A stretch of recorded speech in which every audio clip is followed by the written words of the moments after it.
আসসালামু আলাইকুম viewers, welcome to my new video. আজকের এই ভিডিওতে আমি আপনাদেরকে দেখাবো কি করে এমএস ওয়ার্ডে ওয়াটারমার্কের ব্যবহার করতে হয়। আজকে আমরা দেখব কি করে আমরা অ্যাড ওয়াটারমার্ক করব, ওয়াটারমার্ক এডিট করব এবং কি করে ওয়াটারমার্ক রিমুভ করব। তো কথা না বাড়িয়ে আমরা চলে যাই কি করে আমরা ওয়াটারমার্ক অ্যাড করব।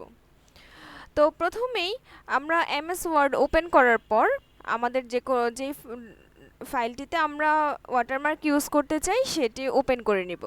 তো আমি এই যে আমার পেজগুলো রয়েছে এখানে আমি ওয়াটারমার্ক ইউজ করতে চাই। সো আমি এখানে আমার এই ফাইলটি ওপেন করে নিলাম। নেওয়ার পর আমি ডিজাইন ট্যাবে এসে এটা হচ্ছে আমাদের এইরকম থাকতো। তো আমি ডিজাইন ট্যাবে আসার পর একদম হাতের ডান সাইডে ওয়াটারমার্কের একটি অপশন দেখতে পারবো। তো আমি এই ওয়াটারমার্কে ক্লিক করে নিব। তো যখনই আমি ওয়াটারমার্কটি ক্লিক করব তখন ওয়াটারমার্কের এই লিস্টটা চলে আসবে। এখানে দেখতে পাবেন অনেক ধরনের ডিজাইন করা রয়েছে। তো আমি যদি সাপোজ এইটা নেই তাহলে দেখবেন আমার সবগুলো পেজে এই যে ওয়াটারমার্কটি চলে এসেছে। ফার্স্ট পেজে চলে এসেছে, তারপর সেকেন্ড পেজে এসেছে, থার্ড পেজেও চলে এসেছে। কিন্তু এটি তো আমার হচ্ছে মানে প্রোগ্রামে ওনারা আগে থেকে এক্সাম্পল হিসেবে দিয়ে রাখছে।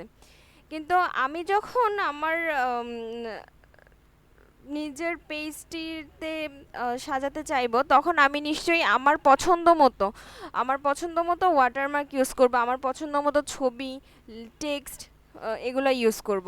তো তার জন্য আমরা কি করব, তার জন্য আমরা ওয়াটারমার্ক থেকে এই যে কাস্টম ওয়াটারমার্ক রয়েছে সেই ওয়াটারমার্কে চলে যাব। তো এইখান থেকে আমরা তিনটি অপশন দেখতে পাবো, নো ওয়াটারমার্ক, পিকচার ওয়াটারমার্ক এবং টেক্সট ওয়াটারমার্ক। তো তার আগে আমি আপনাদেরকে বলে দিচ্ছি আমাদের এই পেজটিতে অলরেডি ওয়াটারমার্ক করে দিয়েছি আমরা। তো তার এই ওয়াটারমার্কটি রিমুভ করার জন্য এখানে একটা রিমুভ ওয়াটারমার্কের অপশন রয়েছে, সেইখানে আমরা রিমুভ ওয়াটারমার্ক ক্লিক করলে এখান থেকে সবগুলো ওয়াটারমার্ক চলে যাবে। ওকে, তো আমরা এবার আমাদের পছন্দ মতো ওয়াটারমার্ক ইউজ করব। তো তার জন্য আমরা চলে যাব কাস্টম ওয়াটারমার্কে। যখনই আমরা কাস্টম ওয়াটারমার্কে আসব তখন আমরা এখান থেকে দেখতে পারবো পিকচার ওয়াটারমার্ক রয়েছে এবং টেক্সট ওয়াটারমার্ক রয়েছে। তো আমি টেক্সট ওয়াটারমার্কে ক্লিক করে আপনাদেরকে আগে টেক্সট যেটা ওটা দেখাচ্ছি। তো তার জন্য প্রথমেই ল্যাঙ্গুয়েজ রয়েছে যে আপনি কোন ল্যাঙ্গুয়েজটা ইউজ করবেন আপনার ওয়াটারমার্কের জন্য। তারপর এইখানে টেক্সট, এখানে অ্যাসাপ রয়েছে, কিন্তু আপনি হচ্ছে আপনার পছন্দ মতো লিখে দিবেন টেক্সট। তো আমি এখানে লিখছি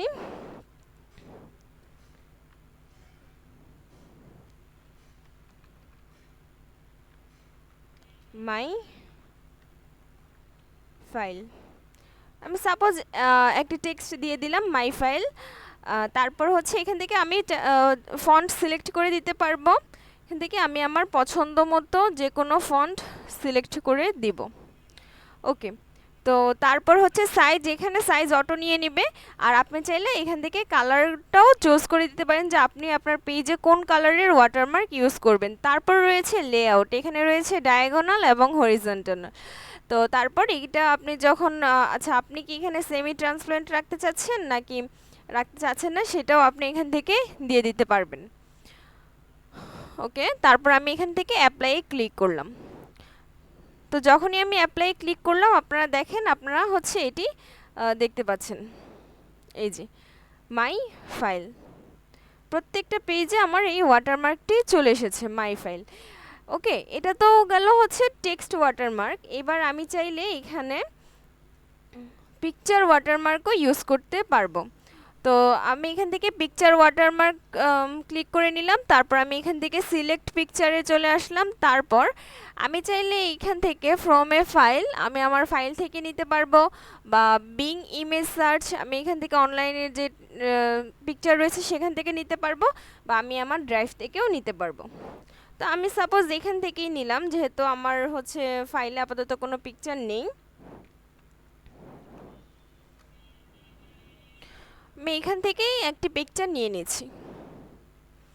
ওকে, তো আমি চাচ্ছি এই পিকচারটাই আমার হচ্ছে ওয়াটারমার্ক হিসেবে থাকবে। ওকে, এবার হচ্ছে আমি স্কেলটা এখানে অটো দেওয়া আছে, তারপর ওয়াশ আউট কিনা সেটি আপনারা নিজের চয়েস মতো দিয়ে দিবেন। তো আমি এখান থেকে অ্যাপ্লাই ক্লিক করলাম। যখনই আমি অ্যাপ্লাই ক্লিক করলাম, দেখেন আমার পিকচার ওয়াটারমার্কটি চলে এসেছে। প্রত্যেকটা পেজে আমার এই ওয়াটারমার্কটি চলে এসেছে। অ্যান্ড এই ওয়াটারমার্ক রিমুভ করতে চাইলেও আপনারা এখান থেকে রিমুভ ওয়াটারমার্কে দিয়ে দিবেন, তাহলেই এটি রিমুভ হয়ে যাবে। আশা করি আপনারা বুঝতে পেরেছেন কি করে আমরা ওয়াটারমার্ক ইউজ করব। ধন্যবাদ।